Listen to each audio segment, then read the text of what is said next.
Hi, my name is Maceo Lewis. Welcome to ML Movie Reviews. Today I'm going to talk Final Destination Bloodlines. This is going to be a spoiler review, so if you haven't seen the movie already, go ahead and check it out and then come back and finish this video. Yeah, there's not much to say about this movie. It was real fun. I liked the kills. I was very into what was going on. I saw the movie late at night yesterday. It was about 10:30 p.m. So there were parts where I kind of missed because I was kind of falling asleep, but it had nothing to do with the movie. It was just because I was like tired because of the time of night. But I mean, overall, it was a fun movie. It gave you what you expect in a horror movie of this type, which are interesting and creative kills, and it was funny, humorous throughout.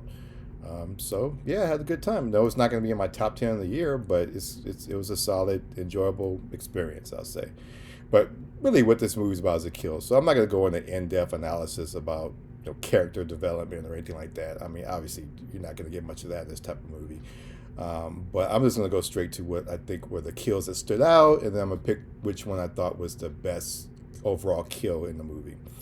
Okay, so basically, the way the movie starts off, so everyone's like having dinner at this like tower that kind of looks like the Seattle Sky Needle or whatever it's called, that big space needle in Seattle. It kind of looks like that. They're having dinner, having a party. It's like the scene you see in the trailer. And for some reason, they decide to build this construct with glass. So like people are looking down at the floor and they're looking at they're like over like almost 500 feet above the ground, and like they're dancing, singing and stuff. And I'm sitting there like, who would design a building like that? I mean, I'm not no architect, so I'm not coming from any type of architectural experience, but that just seems like an odd way to design a building like with glass. I mean, it was like steel and all this stuff, but still, it's like I know there's one building. I think it might be in LA where there's like this slide, and if you look down the slide, you can see the ground. But that's just that slider, not the whole floor. Anyway, so of course, mayhem ensues. The whole series of mouse traps, dominoes start to fall. There's one little annoying kid with a penny. He throws off the building, causes like the gas to ignite. The chandelier is swinging and falls, hits the glass, and so all this confluence of events result in people falling to their deaths, which was horrifying because I'm afraid of heights. And some people, one woman catches fire, she runs, and then where the gas starts to ignite from the penny, that ignites the whole area, so a lot of people burn up. And then so people are trying to squeeze. Well, I can't remember the elevator scene came before or after I think the stairs came first. Yeah, people try to go down the stairs, and then that of course collapses. Then the elevator scene. So there's a whole crowd of people in the elevator trying to get down, and I guess the main character at this point was trying to get in the elevator, and this elderly man pushes her to the side. It's like, all right, you jerk, right? I mean, I'm sure a lot of people would react the same way in that situation, but still, it's like the way it's presented, like this no name character is unlikable. So he's stuck in between the elevator trying to get in because they're pushing him. I was like, you can't come in. It's like too much capacity, and then all of a sudden the elevator drops. And then it crushes like half his body, and he goes down. That kill was the one that woke me up. I was like, whoa, like damn, like that was the one. I was okay. I'm in on this movie, so that might be my favorite one. But let's see when I'm done here. So yeah, so basically, what ends up happening is there's this one scene where the building starts to tilt down, and then there's a woman who's like hanging on the glass. She's looking at the ground, and then she notices that there's this piano that's about to come down, but it's kind of teetering on the edge. And of course, that same penny that annoying little kid threw, it comes down, hits the piano, does this little spin thing, stops, and that was enough to tip the weight, and the piano comes down, bam, gets the woman who was in the glass. And then that same piano, so the kid thinks he's got away, right? And this is so predictable. I knew something was going to happen to the kid when he got downstairs. That same little annoying kid that the guy told him, don't throw the penny around. Don't, he goes there, and then the piano crashes on the kid. That was a really satisfying. Like, look, I normally don't root for kids to die in movies, but that little annoying kid, that's one of the rare exceptions. He got what he deserved. But yeah, it turns out that was a premonition. So, but eventually, all those people die because what ends up happening in the movie, what's revealed is that, see, Death's plan was for those people to die that night, but the woman who had the premonition, she saved a lot of people, and like so, like all these people that she saved at the party, there must have been like hundreds of people. Death had to go in order and kill all the people in the order they died. So it took years for this to be accomplished. So I assume this is going on, still going on from the first Down that Final Destination movie up until this most recent one, where all these people are slowly dying off. But because it's taking so long for these people to get picked off, like these people are having kids and grandkids. So what this movie is saying is that, yeah, like if you are born from someone who was supposed to die, like back then at that party, then you're going to be next after the line finishes out. So anyway, now we've gotten down to fast forward to, I guess, present day. The same woman, she's now older. She's estranged from her family, and her name, I believe, is Iris. And then so the main character in this movie is like a granddaughter, and then basically goes to visit her, and she wants to give her Iris wants to give the granddaughter's book to help her know the secrets about how to defeat death or whatever. But the granddaughter kind of storms out, and so she makes this sacrifice. She knows that she leaves the house, she's gonna die, because basically living inside the house was protecting her from death this whole time. She knew when she got out the house that she was gonna die. She was already dying anyway. She had like cancer or something, but she knew that it was gonna be a brutal death. And so she basically comes out, gives her the book, and then she's like says, I'm gonna prove it to you. And then the weather vane thing impels her through the mouth, which is a similar way that what she would have died if she had not stopped the premonition. Because when she fell from the building, it was her and the little boy. She hit the ground first, I believe. So when she hit the ground, it went and impelled her. Then the little boy came shortly after. So, and I knew it was predictable. I knew the little boy was going to turn out to be the Tony Todd character.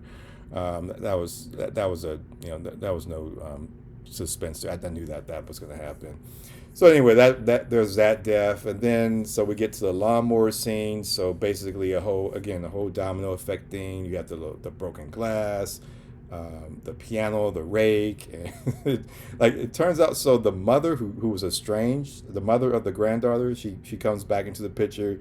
She sees that the rake is under the trampoline thing, like you see in the trailer.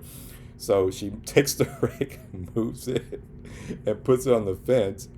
And then, but it turns out that when she did that, like the whole series of events happens. But anyway, something happens where the rake ends up falling, hits the lawnmower, and then not the dad, the uncle, he steps on the broken glass and it goes to his feet, which is like ow, and he hits the ground, and then the lawnmower comes and basically chops off his face.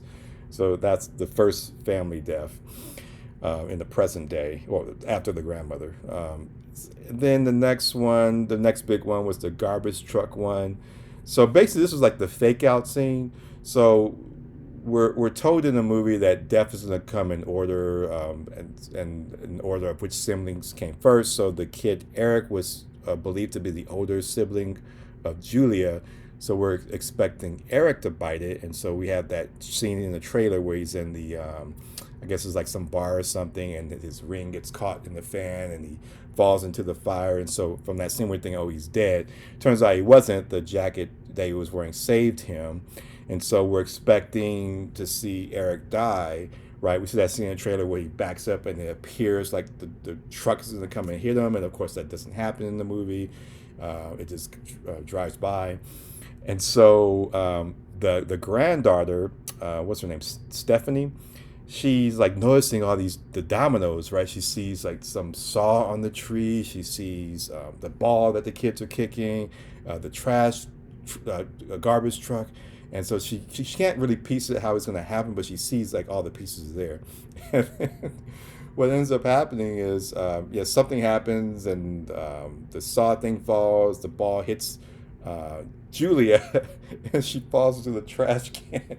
And then the garbage truck guy picks up the trash can with the automatic lever thing and then dumps her into the truck. And so everybody's trying to get the garbage truck guy to stop. Now this part didn't quite make sense to me. I only saw this movie once, and so I'm thinking like, wait, this doesn't make sense because they're living in like a regular residential neighborhood, and usually like in these type of neighborhoods, like I live in this type of neighborhood, I'm sure most of us do. You have one house here, there's a trash can. There's another house here, there's another trash can. And so what the garbage truck does is it stops, picks up the garbage, and then moves on to the next house. Stop. Now, the way that they were traveling and running down the street, getting this guy to stop, it looked like they were going on for like half a mile or so. Like, there's no way that in like a regular neighborhood, like it would take that long for the truck to travel down the street. That just didn't make sense to me. But anyway, it's a Final Destination movie, like Final Destination movie. So who cares? So so the guy, of course, wore headphones. Like you're a garbage truck guy and you're wearing headphones while driving. Okay, that sounds kind of illegal. So he can't pay, he can't hear them like tell him to stop. And so, but you're thinking throughout this whole time that well, of course they're going to save her because Eric needs to die first.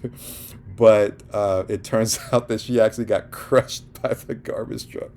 It was like such a over the top, like brutal death, and they actually showed her being crushed. But it gets revealed in the movie that he actually wasn't her blood brother. He was a child from some other guy. And so that's why death didn't take him at that moment. Like she was actually supposed to be the next one to die. So, of course, the mother, she reveals that secret. She feels bad about it because she didn't tell them the truth. And so there's that. But Eric does eventually get it because he's trying to intervene. He's trying to stop Death's design by saving the next person on the list, who is Bobby. And so what happens to Eric? They're at the hospital, and there's like this MRI machine that's like, acts like a magnet, and it's like taking all the metal objects towards the machine. And so, of course, he has all these rings on. So the machine, gets him, and he bends backwards into the MRI machine, and then I think it was like a wheelchair, like pushes him in, and like he gets crushed backwards. So that was brutal. It kind of reminded me of Friday the 13th. I can't remember which one it was. It might have been 6 or 7, where Jason kills like the sheriff guy like that. He just basically bends his back. It reminds me of that movie. And then, of course, the vending machine screw then gets Bobby, basically literally screws him in the head. So, he literally died of having a screwed up head. I think the next one was Darlene. She gets about, now this part I kind of fell asleep on, so I couldn't tell exactly what happened. It seemed like some kind of post or something dropped on Darlene, but I didn't quite make out I knew she died. I just couldn't make out the scene because I was kind of halfway asleep at that point. And then so we're told that Stephanie is drowning. She basically cheated death because she was revived, because that's what the Tony Todd character revealed. Was a way to cheat death. And so we're thinking, okay, well, she's safe now because Charlie revived her and everything's good. But of course, the very last scene, some guy steps in and says, oh, no, you didn't actually die. You were just unconscious. And then that's when the dominoes started kicking. The penny, again, goes into the race, railroad track. Railroad skips the rails, and they're running from the railroad. And then all of a sudden, 2 logs in the railroad come and kills Stephanie, and then kills the last person, who's Charlie. So the root of the tree has been cut by a tree, basically. So there you have it. Those are the kills. I would say the elevator kill was the most gruesome one. It was like probably my favorite one, because it was the one that really like that was the kill where I was like, yeah, I'm all in on this now. And it was just so shocking and so gross. But I also like the garbage truck kill too, the MRI one too. that one's kind of funny. So yeah, I would pick the first one that I saw, but all the other ones were great kills too. So anyway, and yeah, they did a little in memory of for Tony Todd, who passed away last year. So it was good to see that, because he was in like most of the other Final Destination movies too. So anyway, so yeah, rest in peace, Tony Todd. That's my review of Final Destination Bloodlines. So yeah, if you haven't seen it, go ahead and check it out. And you can check out more of my reviews at ML Movie Reviews. Hit the subscribe button so you can see more of those.